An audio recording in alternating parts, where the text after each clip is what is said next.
Hello, मैं शमीम अहमद अपने YouTube channel पर आप लोगों से मुखातिब हूँ। आज की बात में यानी कड़वा सच मैं बात करूँगा इंडिया इस्लामिक कल्चरल सेंटर के बारे में। हालांकि इसके ऊपर इससे पहले मैं बहुत कुछ लिख चुका भी हूँ और वीडियो भी बनाए हैं, लेकिन इसकी ज़रूरत इस पर इसलिए पड़ी कि अब almost the matter is decided by the honourable high court कि 30 अप्रैल को स्पेशल जनरल बॉडी की मीटिंग होगी और उसमें जो मसाइल हैं सेंटर से रिलेटेड, जो अमेंडमेंट्स वगैरह होने हैं एमओयू में, वो काम किया जाएगा। इस बारे में मैं पहले तो थोड़ी सी ये बात कर लूँ कि इस वक्त ये समझिए 7-8 ग्रुप बने हुए हैं इंडिया इस्लामिक कल्चर सेंटर के आईआईसीसी के। कुछ सेवियर हैं यानी बचाने की बात कर रहे हैं, कुछ वेल विशर्स हैं, कुछ और लोग हैं। दोनों ही ग्रुप्स में बाय एंड लार्ज एक एक्सट्रीम सोच है और ये मामला शुरुआत हुई थी मई 2023 में और अब तकरीबन 6 और 4 10 महीने को होने को आए हैं। बेहद अनस्टेबल मामला है और बड़ा भारी सेंटर को फाइनेंशियल लॉस हुआ इस बीच में। तो थोड़ी सी पहले तो मैं बात करूंगा सिराजुद्दीन कुरैशी साहब के बारे में, जो कि सदर थे और जिनके ऊपर लोग बड़े सवालात उठा रहे हैं और इवन वह बहुत ही डर्टी किस्म की घिनौनी लैंग्वेज भी यूज़ कर रहे हैं, की गई है। सबकी नॉलेज में है, कोई नई बात नहीं। देखिए, मैं सिराजुद्दीन कुरैशी साहब को 2000 साल से जानता हूँ और बहुत करीबी से जानता हूँ। ये 1982 वगैरह में ज़मीन दी गई थी इस्लामिक सेंटर के लिए और 84 में इसकी नींव रखी गई। उसके बाद कुछ फंड्स इकट्ठे हुए, कुछ काम शुरुआत हुई, लेकिन उसके बाद कोई ख़ास प्रोग्रेस नहीं हुई। लिहाजा गवर्नमेंट ऑफ इंडिया ने ये लेटर लिखा सोसाइटी को कि आप ये ज़मीन वापस करिए, चूँकि आप इसे प्रॉपरली जिस मकसद से ली थी वो मकसद पूरा नहीं हो पा रहा। ये बात है 2003-04 के आसपास की। उस वक्त कुछ लोगों ने कोई खड़ा नहीं हुआ, चूँकि फाइनेंसिस की ज़रूरत थी। तो सिराजुद्दीन कुरैशी साहब को लोगों ने अप्रोच किया और उन्हें प्रेशराइज किया कि आप ये जिम्मेदारी लें। उन्होंने इस जिम्मेदारी को लिया। 50 लाख कोई कहता, कोई 1 करोड़ उन्होंने उस वक्त एज ए लोन दिया या गिफ्ट दिया, जो भी दिया, बहरहाल उन्होंने पैसे की मदद की। देखिए, उसमें तो काम नहीं होने वाला था। उस वक्त महमूदुर रहमान साहब जो आईएएस ऑफिसर थे, सीनियर, बहुत दबंग थे, अलीगढ़ यूनिवर्सिटी के वाइस चांसलर रहे। वो बॉम्बे मर्केंटाइल बैंक के सीएमडी थे। सिराज साहब से उनके पर्सनल बहुत अच्छे ताल्लुकात थे। सिराज साहब ने उनसे कहा कि हम चाहते हैं कुछ बैंक से लोन मिल जाए। उन्होंने अपने एडमिनिस्ट्रेशन से बात करके ही एग्रीड कि जो सिस्टम है कि 2 गारंटर चाहिए और हम 4 या 5 करोड़ लोन लेना था, हम देंगे। 2 गारंटर तैयार हो गए। जिस दिन चेक इशू होना था, जहाँ साइन होने थे वहाँ 2 गारंटर के, वहाँ एक साहब नहीं टर्न अप हुए, अकेले सिराज साहब रह गए। लिहाजा मैनेजर ने ऑब्जेक्शन किया और कहा कि साहब, एक गारंटर पर तो हम लोन नहीं दे सकते। ये महमूदुर रहमान साहब की बहादुरी थी। उन्होंने कहा, no, I am the CMD, I order कि आप एक ही गारंटर के बेसिस पर चेक इशू करिए। 5-4 करोड़ का लोन अपने नाम पर लेना, आप सब समझ सकते हैं कितना रिस्की है। जो आज बहुत बोल रहे हैं किस में दम है, अगर आप 20 करोड़ चाहिए, 4 करोड़ मीन्स आपके 40 करोड़, क्या है कोई माई का लाल आवाज़ उठाए कि मैं लूँगा और मैं इस बिल्डिंग को तोड़ करके दोबारा नहीं बनवाऊँगा? नहीं है।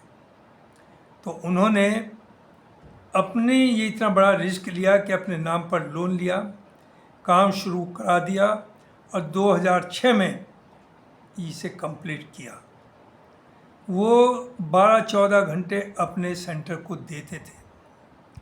ज़मीन इंदिरा गांधी ने दी, इनॉग्रेशन सोनिया गांधी ने किया। अब सवाल यह है कि बहुत से लोग कह रहे हैं कि साहब 20 साल से चले आ रहे, बहुत हो चुकी। देखिए, जो एक इंसानी फितरत है, मैं ये नहीं कह रहा हूँ वो गलत है या सही है। जब एक आदमी एक चीज़ को खड़ा करता है तो उससे उसे मोहब्बत हो जाती है, एक अटैचमेंट हो जाता है और वो कोशिश करता है कि मैं ज़्यादा से ज़्यादा इसे और ऊपर ले जाऊँ, लिहाजा वो रहे। और दूसरी चीज़, 20 साल रहे या कोई 30 साल रहे, अपने आप से तो हुआ नहीं। उसे तो आपकी जो जनरल बॉडी है, लाइफ मेंबर्स हैं, उन्होंने इलेक्ट किया ना, कोई बाई फोर्स तो आ नहीं गए। बल्कि जो जितने लोग इलेक्ट हुए, चाहे बीओटी में हो या एग्जीक्यूटिव में हो, वो सिराज साहब की ही रहमो करम से उन्हीं के पैनल में आए, उनकी खुशामद करके और उन्हीं के थ्रू वो जीत कर गए। चलिए आप आगे बढ़ते हैं। ये जो पिछला टर्म था उनका 5 साल का, वो जून में ख़त्म हुआ और 5 साल टर्म दिसंबर में ख़त्म होना, 6 महीने बाकी थे से। देखिए, MOU में मेंशन्ड है कि 75 साल की एज से ज़्यादा का आदमी इलेक्शन नहीं लड़ सकता। उसमें कहीं इस चीज़ का जिक्र नहीं है कि अगर वो मान लिया 74.5 साल में या 74 साल की उम्र में इलेक्शन लड़ता है तो he eligible, he will contest the election. लेकिन जब कॉन्टेस्ट करेगा तो 5 साल का टर्म पूरा करेगा ना, वो इलेक्शन नहीं लड़ सकता 75 से ज़्यादा, ये लिखा है। लेकिन ये कहीं नहीं लिखा कि अगर वो एलिजिबल था जिस वक्त इलेक्शन लड़ा और उसके बाद बीच में उसकी एज 75 हो गई तो वो छोड़ेगा। ये तो कानूनी पोजीशन। और उधर वैसे भी 4.5 साल वो कर चुके थे, कोई बहुत बड़ी परेशानी ना आ जाती अगर 6 महीना वो और कंटिन्यू करने देते और दिसंबर में आकर के बातों को तय करते। लेकिन वो 6 लोग बीओटी के, जाहिर है वो तो मौके की तलाश में थे, ये हटे तो हम कब्जा करें, लिहाजा उन्होंने यही डिक्लेयर कर दिया that he is no more president. हालांकि वो लीगली प्रेसिडेंट थे और प्रेसिडेंट हैं, क्योंकि उसमें ये भी क्लॉज है कि 5 साल के बाद भी अगर विद इन टाइम इलेक्शन ना हो तो जो लोग हैं वो कंटिन्यू करेंगे अगले इलेक्शन, जब तक इलेक्शन ना हो जाए। सब जगह यही होता है। लेकिन बहरहाल उन्होंने 6 लोगों ने उसका पूरा चार्ज ले लिया इंडिया इस्लामिक कल्चर सेंटर का, और 2 नए लोगों को मेंबर 1 साल पहले ही जो बने थे उन्हें कोर्ट भेज दिया। यानी कोर्ट का इंटरवेंशन इन 6 लोगों ने कराया और कोर्ट ने बहुत सी बातें हो तो लंबी चौड़ी, उन्होंने चाह भी के बैठ के सुलह करिए, बात कर लीजिए, आपस में तय कर लीजिए। ये 6 लोग तैयार नहीं हुए कि आउट ऑफ द कोर्ट हम कोई समझौता नहीं करेंगे, लिहाजा ऑब्जर्वर बैठा दिया गया। और देखिए, यहाँ ये भी कहना चाहूँगा, ऑब्जर्वर और एडमिनिस्ट्रेटर दोनों अलग अलग चीज़ें हैं। ऑब्जर्वर का काम सिर्फ ये है कि एक संस्था चल रही है, उसके काम करने को वो ऑब्जर्व करें, कहीं लीगलिटी तो वो नहीं यूज़ कर रहे हैं, कहीं गलत काम तो नहीं कर रहे हैं। उसका काम उस ऑर्गेनाइजेशन को चलाने का नहीं होता, वो होता है एडमिनिस्ट्रेटर का। अगर एडमिनिस्ट्रेटर है तो तब कोई बॉडी नहीं होगी, वो खुद चलाएगा। यहाँ ये हुआ कि ऑब्जर्वर साहब आए और इन लोगों का टर्म दिसंबर में सबका ख़त्म हो गया, जो और लोग भी थे सिराज साहब के साथ इलेक्ट हुए थे। तो ऑब्जर्वर साहब को बजाय ये करते कि अपनी असिस्टेंस के लिए, मदद के लिए कुछ लोग इधर से कुछ उधर से 5-7 की एक कमेटी बना करके एक वो उन्हें मदद करते चलाने के, उन्होंने ये नहीं किया। बल्कि उन्होंने 6 बीओटी के मेंबर्स का टर्म ही बढ़ा दिया कि they will continue. How can they continue? आप वरना आप छोड़ देते, आप वो कंटिन्यू करते चलते, जो होता है होता। एनी हो, ऑब्जर्वर के आने से 10-12 लाख रुपया पर मंथ का एक एक्स्ट्रा बर्डन पड़ा। उनकी तनख्वाह, उनके असिस्टेंट्स की तनख्वाह और दूसरी चीज़ें, एंड हिज एंजॉइंग पावर। मैंने पहले भी दोनों वीडियो में कहा कि चाहे हाई कोर्ट हो चाहे सुप्रीम कोर्ट हो, जहाँ भी आप जाएंगे वो यही कहेंगे कि इसका सॉल्यूशन एक ही है कि जनरल बॉडी किसी भी सोसाइटी की या एनजीओ की सुप्रीम होती है, वो तय करेगी कि आपको क्या करना। कोर्ट ये नहीं कर सकता कि 75 साल रहे या ना रहे। कोर्ट ये नहीं कर सकता कि टर्म 2 साल रहे या 4 साल रहे या 6 साल रहे। तो वही हुआ। We are happy not only happy, it was the legal position कि 2 जजेस बेंच जो बनी, उसने कहा कि जल्दी से जल्दी आप special general body meeting call करिए और सारे मसाइल वहाँ सामने रखिए।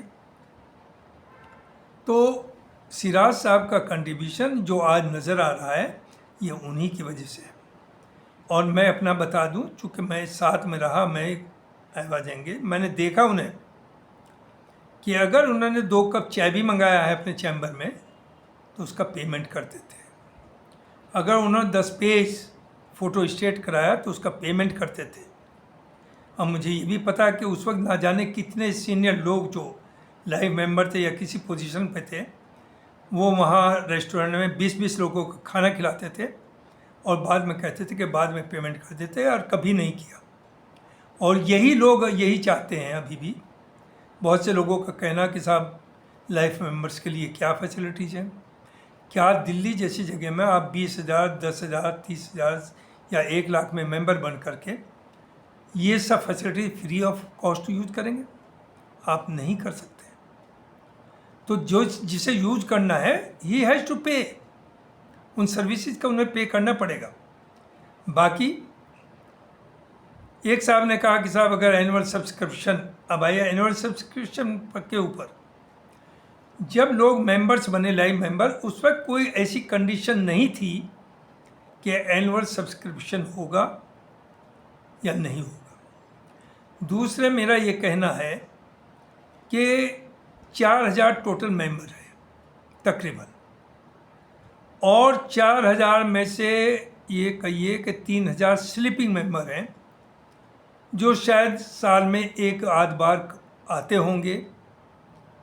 तो नॉट मोर देन 500 to 1,000 जो रेगुलर विजिटर हैं। तो उन रेगुलर विजिटर की जो सहूलियातें हैं या जो वो एंजॉय कर रहे हैं फैसिलिटीज़ को, उसे वो स्लीपिंग मेंबर क्यों भुगतें? वो एनुअल सब्सक्रिप्शन क्यों दें? और एक साहब ने ये कहा कि साहब देखिए, अगर ये नहीं देंगे तो सेंटर कैसे चलेगा? सेंटर चलेगा जो इनकम से, वो आपकी फीस से नहीं चल रहा है।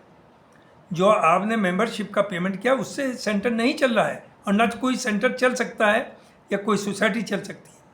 वो चलती है जो उसकी अर्निंग है, जो आपका हॉल है, रूम्स हैं, शादियाँ हैं, ये सब चीज़ें जो हैं उससे जो इनकम जनरेट होती है, और बगैर जनरेट करे कोई चीज़ सस्टेन हो भी नहीं सकती। तो उनका तो जवाब ये। अब आइए आगे। 4,000 मेंबर में ऑब्जर्वर साहब ने उन 6 लोगों के कहने से तकरीबन 2,200 लोगों को नॉट एलिजिबल कर दिया, और 1,800 कुछ लोग हैं जिन्हें वोटिंग राइट और मीटिंग अटेंड करने का उन्होंने राइट दिया है। ये 100% इलीगल है। चूँकि दबाव बनाया, जाहिर है दोनों ग्रुप डरे हुए थे, तो दोनों ग्रुप्स ने अपने लोगों से फीस जमा कराई और उन्हें एलिजिबल कराया। और उस एलिजिबिलिटी में क्या होता है कि सिर्फ 1,800 कुछ हो पाए, 2,200 नहीं। अब आगे देखिए, इन 1,800 में से जिस दिन इलेक्शन होगा तो 1,000-1,200 ही तो आएंगे, सब तो नहीं आएंगे। तो इसका मतलब है वो 1000-1200 कैंडिडेट जो मेंबर्स हैं वो 4000 मेंबर्स की तरफ से कोई कुछ भी तय कर लेंगे। दिस इज अगेन अनकॉन्स्टिट्यूशनल और एंड इलीगल। लिहाजा मेरी दरख्वास्त है ऑब्जर्वर साहब से भी, और किसी से तो मैं क्या करूं, चूँकि और की कोई हैसियत नहीं। कोर्ट ने ये भी कह दिया था अब कोई आदमी काम नहीं करेगा, लेकिन इतना ये भी है कि कुछ लोग अभी भी अपने को सेक्रेटरी ट्रेजरर कह करके लेटर इशू कर रहे हैं, जो कि कोर्ट के वर्डिक्ट के ख़िलाफ़ है, और इस पे भी एक केस हो सकता है, कंटेम्प्ट ऑफ कोर्ट। लिहाजा मेरी सब लोगों से अपील है कि आप, चूँकि जाहिर है अगर 1200-1300 लोग आते हैं तो एक तरफ 700 होंगे, एक तरफ 500 होंगे, तो 700 लोग किस्मत तय कर देंगे सब चीज़ों की? नो। लिहाजा आप जितने भी लाइफ मेंबर्स हैं उन सबको वोटिंग राइट दें, and they should be allowed to participate in the special general body meeting.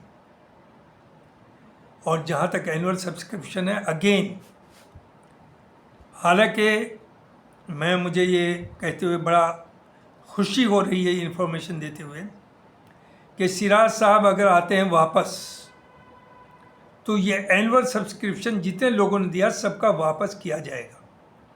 He has promised कि ये पैसा जितने लोगों से लिया गया है, 1 करोड़ हो, 2 करोड़ हो, जो भी हो, वो रिफ़ंड किया जाएगा, और नई बिल्डिंग जो बनाने का, जिसमें 70-80 करोड़ के करीब का खर्चा या 50 करोड़ का खर्चे का एस्टिमेट बना है, नक्शा बना हुआ है, सब चीज़ें तैयार हैं, वो भी अपने ऊपर जिम्मेदारी लेते हैं कि वो मैं कहाँ से फंड्स लाऊंगा, कैसे मैनेज करूंगा, मैं उसे करूंगा, और सेंटर को का एक्सपेंशन होगा, डेवलपमेंट होगा, नई बिल्डिंग उसमें ऐड होगी। मैं पूछना चाहता हूँ जो उन्हें तरह तरह के उन पर लाछन लगा रहे हैं, है उनमें से कोई जो खड़ा होकर के कहे कि मैं 70-80 करोड़ तक कहीं से मैनेज कर दूंगा? दूसरी तरह मुझे बड़े अफसोस के साथ कहना पड़ता है, कुछ लोगों ने कहा कि साहब बिजनेसमैन को तो घुसने ही नहीं देना चाहिए किसी भी पोजीशन पे इस्लामिक सेंटर में। उनसे मैं ये कहना, मैं भी नौकर पेशा रहा हूँ, मैंने भी नौकरी की है, कि नौकरी पेशा जो आदमी है वो 2 चीज़ें जानता है, छोटे पर डंडा चलाइए, बड़े के पैर छूइए। उनमें ये हिम्मत नहीं होती कि वो किसी के ऊपर डंडा चला सके, कहीं मोर्चा ले सके, कहीं किसी बात को अगर कोई कैसे गवर्नमेंट का ऑर्डर है या कुछ हो, उसके खिलाफ कोई स्टैंड लेकर के कुछ कर सके। They will submit to the government और टू द अदर्स। उन्हें ये परवाह नहीं होगी कि आपका सेंटर क्या चाहते हैं, मेंबर्स क्या चाहते हैं, वो उस अपने प्रमोशन के लिए उसे यूज़ करेंगे।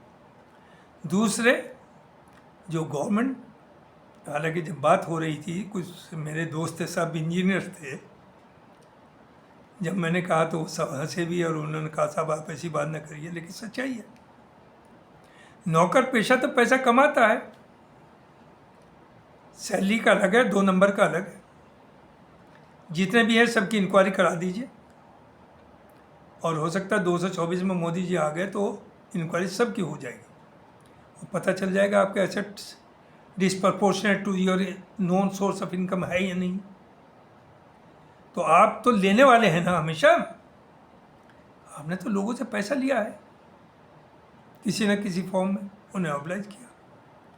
तो हमें तो आदत है नहीं कि आप जेनरसिटी के साथ चैरिटी करें। तो चैरिटी अगर कर सकता है वही कर सकता है बिजनेसमैन। वो बड़ी मेहनत के साथ, बड़ी समझदारी के साथ पैसा कमाता है, वो गरीबों की मदद भी करता है, वो लोगों की पढ़ाई के लिए पैसा भी देता है, और वो डिफरेंट ऑर्गेनाइजेशन को भी देता है। तो ये कहना ये कितना अफसोसनाक है कि साहब सर्विस बिजनेस में लोगों को तो इसमें आने ही नहीं देना चाहिए। अरे बिजनेस वालों ही की वजह से मुल्क भी चलता है, और उन्हीं से कोई सोसाइटी और वो भी चलती है, वही डोनेट कर सकते हैं, वही पैसा दे सकते हैं, और उन्हीं के कहने से लोग चंदा भी दे सकते हैं। किसी नौकरशाह के कहने से पैसा कोई देने वाला नहीं, और वो खुद तो दे ही नहीं सकते, चूँकि उन्हें तो ज़िंदगी पर पैसा दूसरों से लिया है। तो 30 अप्रैल को जनरल बॉडी की मीटिंग है।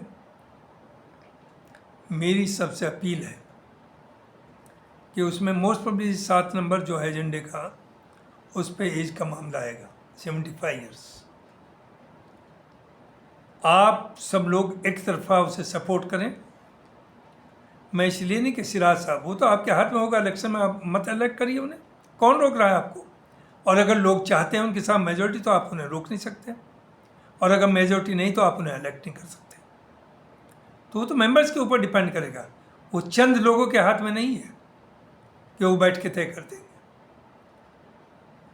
तो चूँकि प्रेसिडेंट ऑफ इंडिया हो, प्राइम मिनिस्टर हो, मिनिस्टर्स हो, मेंबर पार्लियामेंट्स हो, चीफ मिनिस्टर्स हों, गवर्नर्स हों, एमएलएज हों, क्या किसी की अपर एज लिमिट है?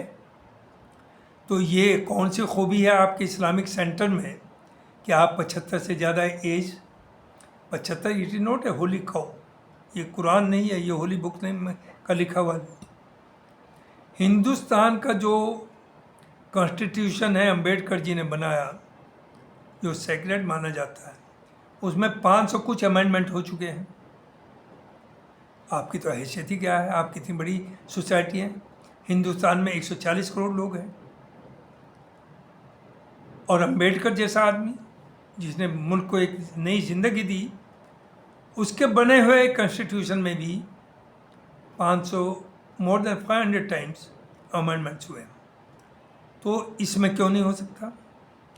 तो इसलिए मेरी अपील है कि जितने भी लोग दिल्ली में जाएंगे, वोट करेंगे, वो यूनानिमसली इसके फेवर में दें कि there should be no age bar.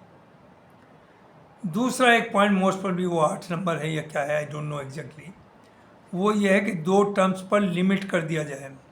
Are you America? आपकी हैसियत है, आप अमेरिका के बराबर हैं।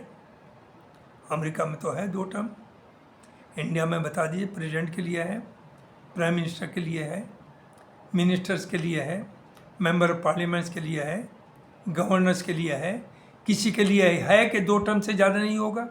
तो व्हाई दैट कंडीशन हियर? तो इसलिए इस रेजोल्यूशन के, इस अमेंडमेंट के लिए मैं कहूँगा कि बिल्कुल it should be rejected at all cost. और रहा आगे का, सिराज साहब की अच्छी इमेज है, लोग उन्हें एक्सेप्ट करते हैं, और यही परेशानी थी इस ग्रुप को, जो इन्हीं के थ्रू सीढ़ी से चढ़े और कुर्सी पर विराजमान हुए। उनमें एक ख़ास तौर से एक साहब जिन्हें निकाल दिया गया था बेचारों को, और उस निकालने में सभी लोग इन्वॉल्व थे जो आज उनके साथ हैं, सपोर्टर्स हैं, बीओटी के लोग, उनके भी सिग्नेचर्स हैं उन्हें निकालने में। आज वो बहुत बड़ा भारी एम्बिशन लिए हुए मुझसे डायरेक्ट भी और इनडायरेक्टली भी मेरे ऊपर कमेंट करते हैं, मैं भी करता हूँ, चूँकि आई डोंट स्पेयर। आप मुझ पर जैसे लाछन छोड़ेंगे उसके 10 गुने मैं जाऊँगा। आप अब्यूसिव लैंग्वेज मेरे लिए यूज करेंगे तो मैं 2000 गुने आपके खिलाफ करूँगा। इसलिए बेहतर यह है कि एक तो किसी पर गलत लाछन तो लगाइए नहीं, और ज़बान को भी पूरी कोशिश करिए सुधार के रखिए। ख़ास तौर से सोशल मीडिया के ऊपर बहुत समझदारी से बोलना चाहिए। पर्सनल बातों में कहीं बैठे हैं, फ़ोन पे है या इंडिविजुअली है, आप कोई भी बात कर सकते हैं, उसमें नो प्रॉब्लम। वो डिपेंड करता है आपकी रिलेशनशिप एक दूसरे से क्या है, उसमें किस तरह की लैंग्वेज यूज़ करें। तो मुझे यही कहना है कि स्पेशली एज बार को हटाइए और सब लोग इसे सपोर्ट करें। और मैं ये समझता हूँ कि वोटिंग राइट, अभी चूँकि 15 दिन बाकी हैं, इस मैटर को ऑब्जर्वर से लीजिए, वरना कोई भी आदमी अगर कोर्ट चला गया, मैं भी जा सकता हूँ, ये बता दूँ। तो ये कंडीशन कोर्ट हटा देगा। चूँकि जब मैं लाइफ मेंबर बना, मैं 30,000 रुपये दे करके बना था। फ्रॉम द वेरी बिगिनिंग, बिल्कुल शुरू में 1,000 में थी मेंबरशिप, फिर 10,000 में हुई, उसके बाद 30,000 में हुई, उसके बाद 50 में हुई, अब शायद 1 लाख है। तो 2004-05 में जब मैं बना हूँ, मैंने 30,000 रुपये पे किए थे। उस वक्त कोई बाइंडिंग नहीं थी कि कोई इस तरह का हमसे अंडरटेकिंग ली कि हम एनुअल सब्सक्रिप्शन भी देंगे, और क्यों दें। मैंने इन 20 साल में आज तक फ्री तो क्या, किराए पर भी कमरा लेके वहाँ नहीं रहा, ना मैंने वहाँ खाना खाया ना चाय पी। तो मैं क्यों दूँ एनुअल सब्सक्रिप्शन। जो एंजॉय करें उन फैसिलिटीज़ को वो दें। और जहाँ तक राइट है मीटिंग में पार्टिसिपेट करना जनरल बॉडी की और वोट देना, वो मेरा राइट है, कोई उसे ले नहीं सकता। और अगर लेंगे तो will go to the court. तो ऐसा ना हो बाद में कोई पामंडर हो। मेरी सबसे ये अपील है कि इस मामले को, एनुअल सब्सक्रिप्शन को बाद के लिए छोड़ दीजिए। जितने भी लाइफ मेंबर हैं सबको वोटिंग राइट भी हो और वहाँ जनरल बॉडी में पार्टिसिपेट भी करें, और जो अपने ख्यालात हैं उन्हें एक्सप्रेस भी करें, तभी ये चलेगा। वरना आप भूल जाइए, सेंटर को लोग बर्बाद कर देंगे। अव्वल में तो 10 महीने में जो बर्बादगी हुई है, जो वहाँ हालात हैं, बद से बदतर होते गए। दूसरी चीज़ एक और कहना चाहूँगा, जो भी इलेक्टेड रिप्रेजेंटेटिव होगा, इवन लाइफ मेंबर होगा, उससे ये राइट नहीं होगा कि वहाँ वो कैंटीन का ठेका ले या डाइनिंग हॉल का ठेका ले, वहाँ बिजनेस करे। क्योंकि अगर वो बिजनेस करेगा तो वो देखिए इम्पार्शल नहीं हो सकता। उसे बिजनेस करना, पूरा दुनिया पड़ी हुई है, पूरा दिल्ली पड़ा हुआ है। लेकिन ये नहीं होगा कि मैं एग्जीक्यूटिव का मेंबर हूँ या बीओटी का मेंबर हूँ और मैं कैंटीन का ठेका भी ले लूँ या डाइनिंग हॉल का भी ले लूँ या पूरा जो ऑडिटोरियम है उसका ठेका ले लूँ साल भर का, कि इतने पैसे दूंगा और मैं इसे चलाऊँगा। तो ये it should not be allowed. यही मुझे कहना था।